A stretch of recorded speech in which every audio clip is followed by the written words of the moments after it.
Yung nakikita niyong tronco ng bonsai ko na to ay malaki dito, maliit dyan, at malaki sa parte na to. So, sabihin, maliit rin part na to. So, buenas tayo dahil may tumubo na sanga sa parte na yan. Siya ang nagbigay ng lapad sa gawin na yan. So, dati, nung wala yan, tingnan nyo ang pangit. Diba? So, pasalamat tayo at mayroong naging isang sanga na tumubo na ginawa nating ugat. So, pwede yan. Ayan siya. Kulang pa ng laki yan kaya hindi pa natin pinuputol. Tapos, ito kasi, pag dito, okay siyang tignan.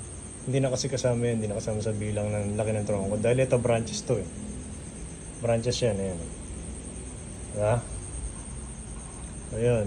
Pagka meron kayong mga puno na walang base at meron talaga mga nodes sa ilalim, huwag yung tanggalin. Magagamit natin yan para maging base. Ayan. Ito pa. Kinukuha pa natin yan. Yung dalawa na to.